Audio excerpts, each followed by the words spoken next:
Assalamualaikum warahmatullahi wabarakatuh, teman-teman.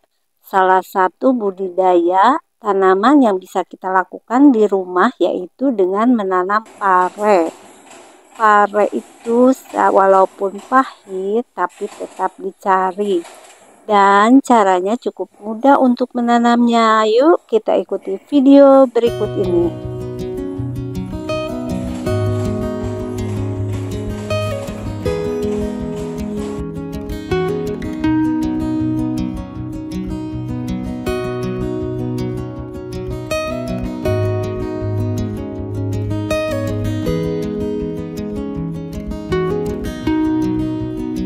Assalamualaikum warahmatullahi wabarakatuh. Jadi teman-teman, untuk budidaya pare saya menggunakan benih pare yang berasal dari pare yang sudah matang. Jadi di dalamnya ada bijinya ya.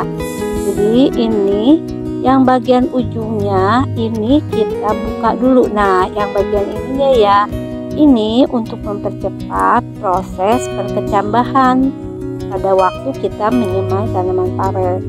Jadi untuk benihnya teman-teman bisa menggunakan pare yang terlalu matang. Biasanya itu sudah tua banget ya, daripada kita buang, kita bisa manfaatkan ya teman-teman.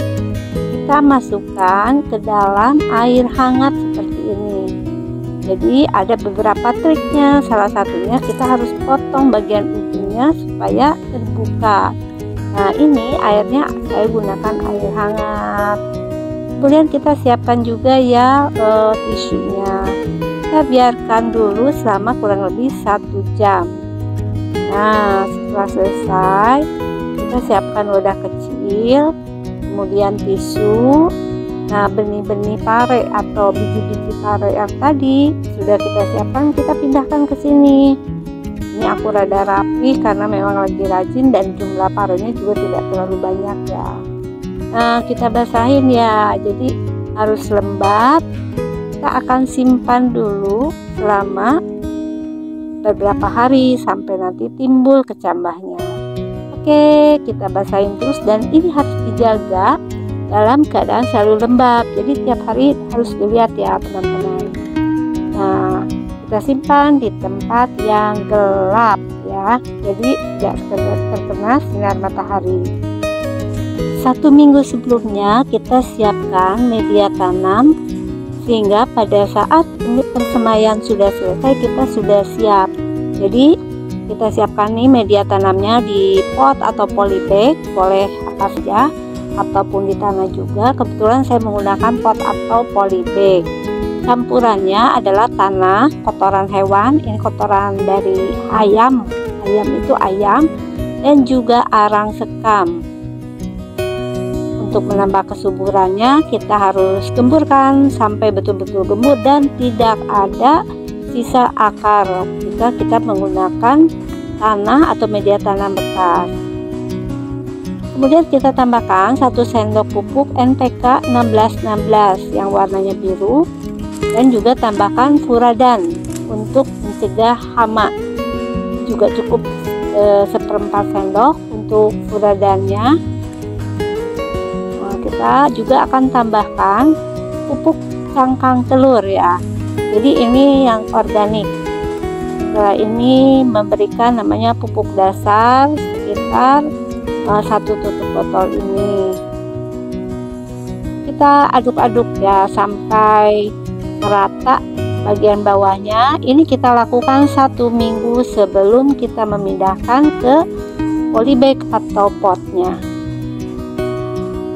Teman-teman, kenapa saya memilih buah pare sebagai salah satu yang saya tanam di karangan atau lahan ini? Karena buah pare ini walaupun pahit banyak manfaatnya. Salah satunya adalah untuk mengatasi tekanan darah, kemudian juga bagus untuk penderita diabetes, juga mengandung vitamin A, jadi baik untuk mata dan baik juga untuk mencegah gangguan pernafasan, juga menghilangkan nyeri pada otot. Jadi apabila parenya ini misalnya masih mentah atau dilalap, itu akan lebih baik lagi.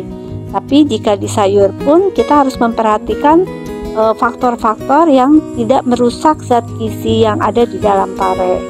Oke, kita basahkan dulu ya untuk media tanamnya. Setelah 2 hari, maka kita akan cek untuk benih parenya. Dan apabila sudah seperti ini, sudah timbul kecambahnya, kita akan pindahkan ke persemaian, wadah semai ini. Nah, kita lihat ya, ini sudah ada kecambahnya. Dan untuk posisinya yang ada kecambahnya itu ada di bagian bawah. Kita udah siapkan untuk media semainya, sama seperti untuk media tanam yang ada di polybag. Tapi pastikan ini juga tidak menggumpal, artinya harus gembur. Kita beri lubang ya pada media semai ini.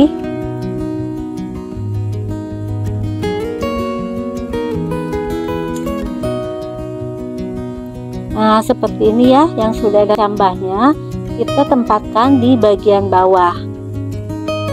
Karena hanya ada beberapa, ini untuk media semainya ini saya campurkan dengan benih yang lain, yaitu nanti saya akan maksimalkan dengan terong di sebelah kiri, karena ini hanya beberapa piece atau beberapa benih untuk pare.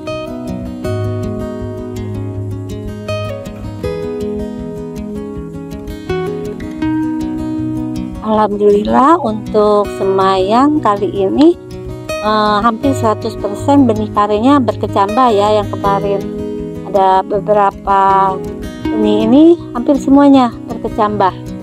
Jadi bisa kita semai semuanya secara berbarengan. Tinggal kita menunggu hasilnya. Oh ya, kemudian kita tutup ya untuk benih tadi dengan tanah yang tipis-tipis aja. Yang penting ini menutupi, jadi jangan terlalu dalam juga untuk menyemainya, cukup dekat ke permukaan supaya nanti memudahkan benihnya lebih cepat menjadi calon pohon yang akan kita pindahkan ke pot atau polybag.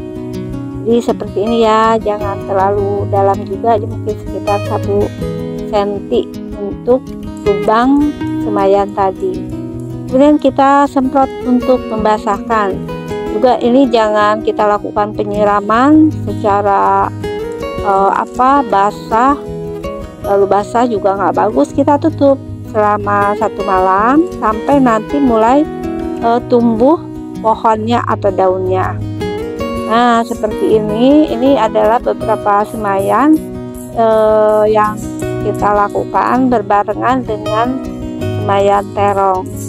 Setiap hari kita harus melakukan pemeriksaan terhadap semaian kita, karena di sini pun ada kemungkinan kita terjangkit hama penyakit juga. Ini saya sedang menyemai terong juga. Oke, ini hasilnya yang sudah saya pindahkan ke pot dan polybag. Ini sudah mulai tumbuh dan jadi calon buah seperti ini. Untuk perawatannya cukup kita membuang ranting atau cabang yang tidak berguna. Jadi kalau ada kuning-kuning gitu ya, seperti daun di belakang ini kita harus buang.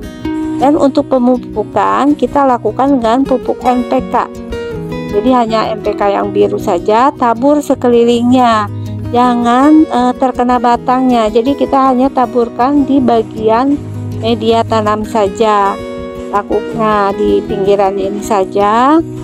Kemudian di bagian bawah itu cabang dan tunas airnya dibuang sebagian yang paling bawah, karena saya pakai ini semacam jaring-jaring untuk mengganti ajir dan untuk merambatkan dari parenya. Bismillah, mudah-mudahan lancar ya teman-teman. Terima kasih.